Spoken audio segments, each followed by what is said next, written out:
এখন বাজে কিন্তু 9টা, বৃষ্টিও পড়ছিল। আর দেখো রাস্তাঘাটে কতটা জল জমে গেছে। তো এসে দেখছি ছুটি হয়ে গেছে। আর অর্ককে অরিও বিস্কুট দিয়েছিলাম টিফিনে। তো এই যে আমি নিয়ে নিয়েছি দুটো জড়ি করে, এই যে কুলেখাড়া পাতা। হ্যালো বন্ধুরা, সবাইকে জানাই শুভ সকালের শুভেচ্ছা। সবাই কেমন আছো? আশা করছি সবাই ভালো আছো, আর আমরাও অনেক অনেক ভালো আছি। তো আরও একটি নতুন ভিডিও নিয়ে চলে এসেছি তোমাদের সঙ্গে। আশা করছি কেউ ভিডিওটি স্কিপ না করে সম্পূর্ণ ভিডিওটি দেখতে থাকো, খুব ভালো লাগবে। তো আমার সমস্ত ঘরের কাজ টাজ কমপ্লিট হয়ে গেছে, রান্নাও কমপ্লিট হয়ে গেছে। তো রান্নার বাসনগুলো রয়েছে, আর সকালে খাওয়া দাওয়া হয়েছে সেই বাসনগুলো রয়েছে। তো সেগুলো মাজতে হবে। তো এখন টাইম হয়ে গেছে আমার ছেলেকে স্কুল থেকে আনার জন্য। তো তোমাদের দাদাভাইয়ের সঙ্গে আমি একেবারে চলে যাব অর্ককে স্কুল থেকে আনতে। আজকে কিন্তু আর গাড়িতে যাব না, আজকে ভাবছি অর্ককে আর কি আনতে তোমাদের দাদাভাইয়ের সঙ্গেই আজকে হেঁটে হেঁটে যাব। তো এই যে রেডি হয়ে ঘর থেকে বেরিয়ে পড়েছি, অর্ককে স্কুল থেকে আনতে যাব। তো তোমাদের দাদাভাই রাস্তায় রয়েছে, আর এই যে আমার একটু আসতেই অনেকটাই দেরি হয়ে গেছে। এখন বাজে কিন্তু 9টা, আর 15 মিনিট পরে কিন্তু অর্কর স্কুল ছুটি হয়ে যাবে। 9টা 15 কিন্তু অর্কর স্কুল ছুটি হয়। তো এই যে তোমাদের দাদাভাই আর আমি কিন্তু হাঁটতে হাঁটতে কিন্তু এই যে একসাথে যাচ্ছিলাম, যেন বৃষ্টিও পড়ছিল। আর দেখো রাস্তাঘাটে কতটা জল জমে গেছে। আর তোমাদের দাদাভাই বলছিল ছাতাটা নাও না, আমি তো ভুলেই গিয়েছিলাম ছাতাটা নিয়ে যাওয়ার জন্যে। তাই তোমাদের দাদাভাই বারবার বলছিল আজকে বৃষ্টি পড়ছে আর আজকেই তুমি ভুলে গেছো ছাতাটা আনতে। আমি বলছি কি করব বলো তো, যদি ভুলে যাই। তাড়াহুড়ো করে চলেও এসেছে। তো এই যে যাচ্ছি তাড়াতাড়ি করে এখন হেঁটে হেঁটে। তো হাঁটতে হাঁটতে কিন্তু অনেকটাই সময় লেগে যাবে আমার স্কুল আর কি পৌঁছাতে। তো এদিকে দেখো রাস্তার ভিউটা খুব সুন্দর লাগছে দেখতে। তো চলেও এসেছি স্কুলে, আর এদিকে দেখো এসে দেখছি ছুটি হয়ে গেছে। আর অর্ককে অরিও বিস্কুট দিয়েছিলাম টিফিনে। তো অর্ক অরিও বিস্কুটটা খাচ্ছে ওর বন্ধুর সঙ্গে। আর এদিকে দেখো মিড ডে মিল দিচ্ছিল, সবাই কিন্তু এখানে খাওয়া দাওয়া করছিল বাচ্চারা। তো অর্ককে স্কুল থেকে নিয়ে এসে সামনেই কিন্তু বাজার আছে স্কুলের সামনেই। তো বাজারে চলে এসেছে। হ্যাঁ, আজকে কিন্তু কোনো সবজি আমি কিনবো না, আজকে শুধু নেবো কুলেখাড়া পাতা। কুলেখাড়া পাতা খেলে কিন্তু আমাদের অনেক উপকারে আসে। তাই আজকে ভাবলাম কুলেখাড়া পাতা দুটো নিয়ে যাব। তাই জন্য এই যে চলেও এসেছি। আর এই যে আমি নিয়ে নিয়েছি দুটো জড়ি করে এই যে কুলেখাড়া পাতা। তো নেওয়া হয়ে গেছে। এখন আমরা দেখো অর্ক আর আমি দাঁড়িয়ে রয়েছি গাড়ির জন্য, গাড়ি আসবে আর আমরা তারপরে যাব, বাড়িতে চলে যাব। তো ভিডিওটি দেখতে থাকো পুরো।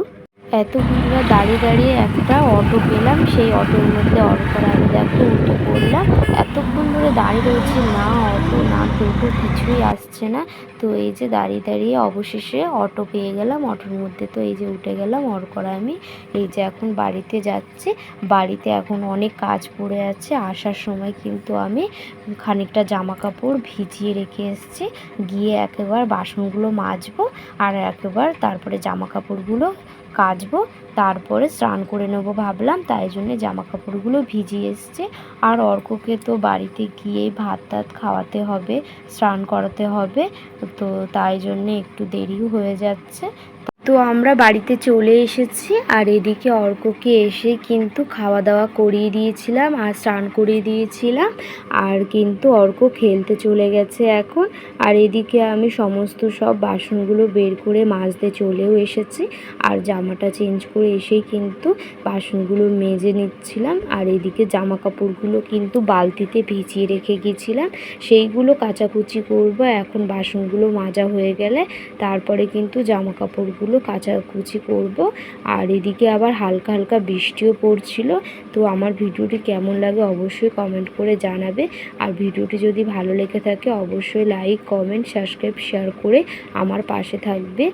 এইভাবে সবাইকে সবার পাশে থেকে কিন্তু এগিয়ে যেতে হবে আমাদের গন্তব্যের দিকে, তাহলে কিন্তু আমরা খুব তাড়াতাড়ি সফলতা অর্জন করতে পারবো সবাই। আমার বাসনগুলো সব মাজা হয়ে গেছে। আর দেখো এক সাইডে রেখে দিয়েছিলাম। আর জামা কাপড়গুলো সব কিছু সার্ফে দিয়ে আরেকবার ভিজিয়ে নিয়েছিলাম, রোগড়ে নিয়েছিলাম। ভেজানো ছিল অনেকক্ষণই, আবার একটু সার্ফে দিয়ে ভিজিয়ে রেখে দিয়েছিলাম। আর এদিকে দেখো জামা কাপড়গুলো এখন থুপে থুপে কেচে নিচ্ছি আমি। তো জামা কাপড় কাচতে কিন্তু অনেকটাই সময় চলে যায়, কাচাকুচি করতে হয়, 3-4 জলে ধুয়ে নিতে হয় জামা কাপড়গুলো। তাই জন্যই অনেকটা সময় চলে যায় বেশিরভাগ। আর এদিকে অর্ক এসে তো বলছে যে মা ঘুড়ি কিনে দাও, ঘুড়ি কিনে দাও, ঘুড়ি ওড়াবো। ওর ঘুড়িটা আর কি উড়ে গেছে, গাছে বেঁধে গেছে, আর ও খালি বায়না করছে যে ঘুড়ি কিনে দাও। আমি বললাম যে আবার তো ঘুড়ি গাছে বেঁধে যাবে, ও কিছুতেই আমার কথা শুনছে না। আমি বলছি তোমার বাবা আসুক তারপরে ঘুড়ি কিনে দেবে। তাই জন্যে ও খালি বলছে ঠিক আছে তাহলে আমি এখন যাই মাঠে, আমার বন্ধুরা ঘুড়ি ওড়াচ্ছে, তাহলে ওদের কাছ থেকে ঘুড়ি ওড়াবো। আমি বললাম ঠিক আছে যাও, ওদের একটু ঘুড়ি নিয়ে ওরাও, কিছু বলবে না। বললো ঠিক আছে মা। আর ও তো চলে গেল আবার ঘুড়ি ওড়াতে। আর এদিকে আমি এই যে কাচাকুচি এখনও করে যাচ্ছি। তো চলো ভিডিওটি আর বেশি বড় করব না, ভিডিওটি আমি এখানেই শেষ করছি। সবাই ভালো থাকবে, সুস্থ থাকবে। আর ভিডিওটি যদি ভালো লেগে থাকে অবশ্যই লাইক, কমেন্ট, সাবস্ক্রাইব, শেয়ার করে আমার পাশে থাকবে। আর পরের ভিডিওয় আবার তোমাদের সঙ্গে দেখা হচ্ছে। সবাইকে টাটা।